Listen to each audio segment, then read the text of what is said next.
Pag-uusapan naman natin kung ano yung kabuluhan ni Jose Rizal sa ating mga kabataan. Yes. Kaya ngayong umaga, makakasama natin syempre ang isang lawyer, si Attorney Moses Florendo, para syempre ibahagi niya kung ano yung mga pananaw niya ukol sa usapin ito. Good morning, sir. Morning, Attorney. Jules and Joe. Okay, sir. So to start off, ano po ba yung symbolism ni Dr. Jose Rizal para sa ating mga kabataan sa pananaw ninyo? Well, mula pagkabata, tinuturuan na nila tayo na Dr. Jose Rizal, pambansang bayani. Pero gaya nga ng nasabi ni Professor Chua, isa siyang magaling na tao. So bilang Pilipino, syempre lalo sa mga bata, isa siyang huwarang anak. Dahil dun sa history niya, ang parang intention niya was to take up law, di ba? Meron siyang land surveying course, preparation to law. Pero nung nalaman niya na magkakaroon ng sakit sa mata ng nanay niya, nag-shift siya into ophthalmology. So yon bilang huwarang anak. Huwarang mamamayan din siya dahil yung time niya, yung buhay niya, ginugol niya sa medicine, anthropology, ethnology, and so many fields. And huli, yung bilang mamamayan, tandaan natin si Dr. Rizal, nanggaling sa mariwasa at maalwang pamilya. Pero hindi niya ininda yun. Imbis na pagyamanin buhay niya, dinedicate niya yung buhay niya sa paglilingkod sa kapwa niya, sa pag-aaral, at saka parang sa pag-liberate ng kamalayan ng Pilipino. Okay, so sa tingin nyo, as someone na nasa legal industry, syempre alam na nga natin yung mga mabubuting nagawa ng ating pambansang bayani, no? Napakagaling niya, napakatalino, tapos he's very benevolent, nag-give back talaga siya sa country. So sa tingin nyo, meron bang maitutulong sa yung ating mga lawmakers para mas ma-improve pa yung pag-commemorate natin sa mga nagawa ng ating pambansang bayani? Siguro para sa lawmakers at saka sa mga official at saka in Filipino in general, ang pinakamagandang bagay na gawin natin para i-honor natin yung kabayanihan niya ay tularan siya, di ba? Sundin yung lesson ng buhay niya at the same time, pamarisan yung mga ginawa niyang sasakripisyo para sa bayan. That would be the best legacy that we could give in honor of his death. Ito, sir. Since lawyer po kayo, no? So sir, alam niyo yung mga pasikot-sikot dito sa mga batas na to. Since napag-usapan na rin naman ni Joe yung batas, meron po bang possible na laws din na may pasa? If ever na, syempre iba't iba yung perspectives ng mga tao pagdating kung sa perspective sila pagtanaw nila sa mga bayan. Bang maaring maipataw na kaparusahan or whatever if ever merong mga tao na hindi kinikilala itong pag-recognize na kayo sa Rizal? Well, looking back sa ibang countries, pag meron kang deny na historical fact, sometimes it's a crime. Like sa Germany, if you deny yung Holocaust, crime sa kanila. But in our case, sa Pilipinas, what we could do is just impose education. Yung Rizal Law natin na pag-aaral ng kabayanihan niya, yung pag-honor sa mga heroes, yung pagbabawal sa pag-desecrate ng mga monumento, that's all that we have. Diba? And yung respect kasi, it comes from the people. Diba?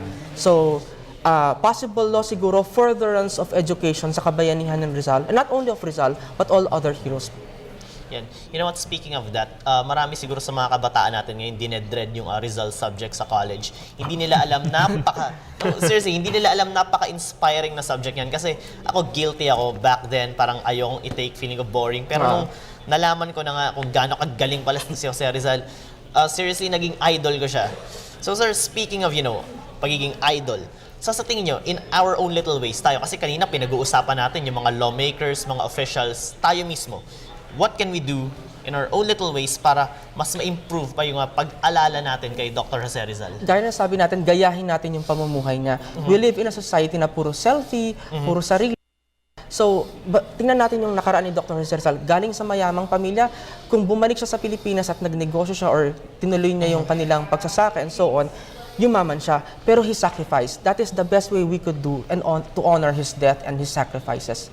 Okay, sir, since he was talking about selfies and all, syempre, ngayong panahon ng mga kabataan, sobrang tindi na maggamit ng social media. So, since yung usapin naman dito, yung pagpe-preserve, syempre, ng kadakilaan ni Jose Rizal. So, sa tingin niyo, sir, paano po ba tayo makapag-adjust na mas mapanatili at mas mapaigting pa itong pagkilala natin kay Jose Rizal sa social media? Well, gaya na nasabi natin, kopya natin siya. The more information we get from our history books, sabi niyo nga, we dread yung history classes and all. The more things that we get na yung pagiging tao niya, mas matatuto tayo sa kanya. Diba? At a very young age, he has been a very, very well-traveled person. Ang dami niyang nalamang bagay na puntahang bansa. Kaya nung umuwi siya sa Pilipinas, nung nagsulat siya, marami na siyang information. That is the best way we could do in social media, is share what we know about Rizal and then copy it.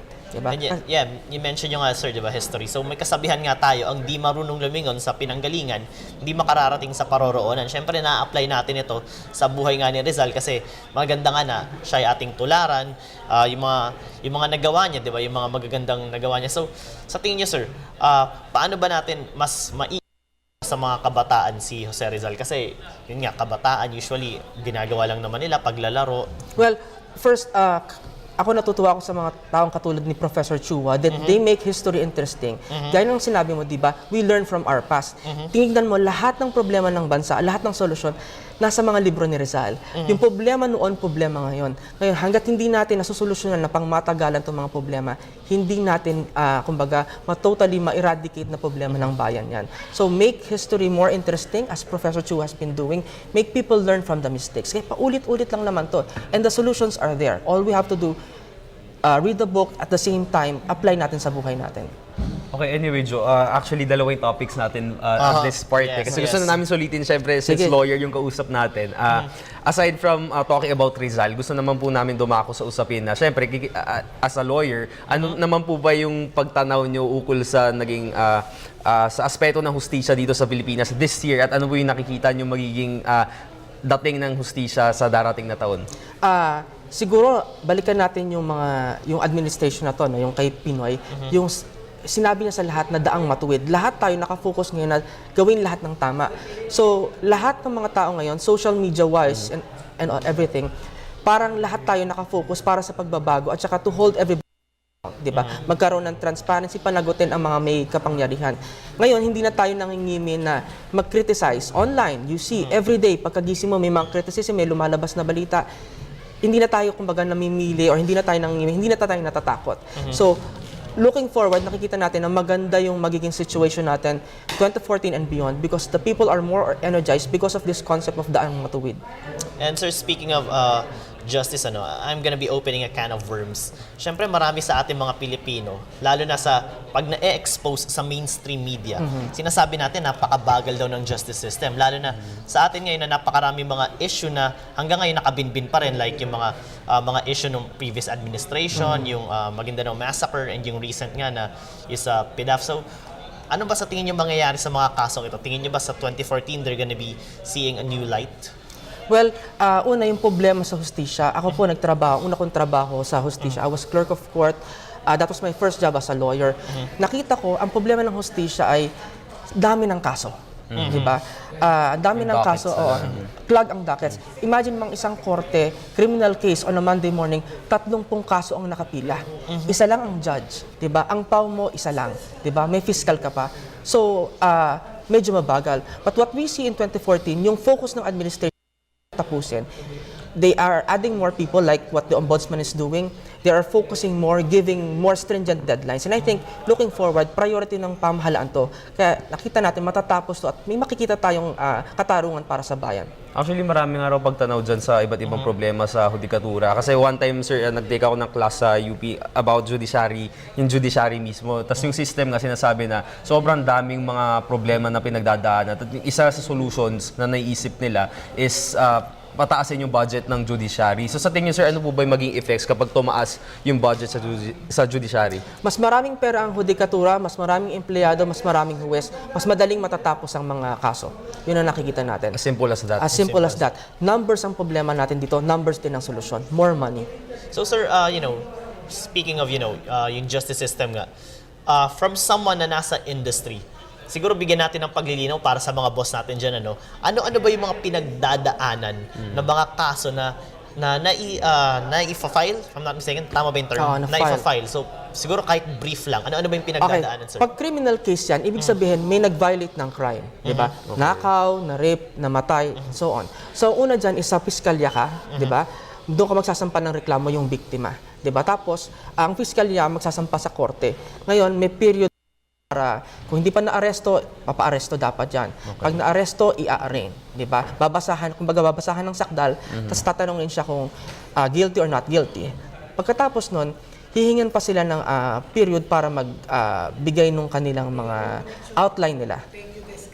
Outline ng kanilang sasabihin, di ba? Yung kanilang sa pleading sila, kumbaga pre-trial brief and so on. And then witnesses, medyo more or less will take two years or so pag magaling yung judge. You could also imagine the number of other cases coming in. Wow. diba? Years. Pero ang 2 alam ko years. sir, di ba nakalagay sa Constitution, dapat 3 months? 3 months from the time na kumpleto na lahat, magkakaroon ng decision, but not for the proceeding. Okay. Ako, I remember, the first case handed to me by my judge to check was a case as old as I am. Just to emphasize na dapat bilisan natin, Moses, dapat bigyan natin ng pahalaga yung oras ng bayan. Kasi justice delayed, as they say, is justice denied. And yeah, that's for criminal case. Ano pa bang ibang Well, kaso? civil cases medyo mas matagal yan. I remember yung isang case dun sa Supreme Court.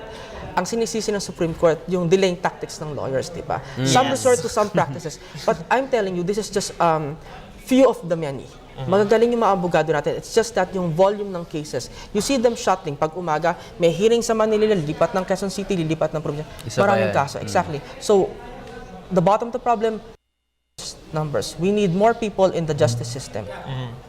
So, Alright, so sir, since marami na tayong pag-usapan on Rizal and on the situation of the judiciary, do you have any New Year's message, Message? to wrap up the whole year, especially with Rizal? Well, first, Merry Christmas and then Happy New Year sa mga nanonood at saka sa aking pamilya. Si Rizal po namatay at 35. Now, this New Year, we would always say na prayer na mahaba ang buhay, but we should focus on the quality of life, diba? Hindi sa haba ng buhay na susukat yung kagalingan ng buhay, nasa saysay ng buhay. yes, ika nga nila, it's quality over quantity. Tama ba, Definitely. Jules? Tama yan kasi kanina no, before tayo mag-air, nang pinag-uusapan natin na within 35 years si Jose Rizal nakatravel sa sobrang daming lugar sa buong mundo. Exactly. 22 languages yun ang pag-uusapan niya. So definitely no, isang patunay lamang si Jose Rizal na wala sa haba o sa duration ng time ng buhay mo para may mapatunayan ka at mag-ambag na maraming bagay sa isang kultura o sa isang bansa. Nasa quality talaga yun. Okay, so thank you. Ayan po si Attorney Moses Florendo, ang ating guest for today. So, thank you, Attorney. Thank you so for much, sir. the enlightenment and happy holidays. Happy holidays. Thank you.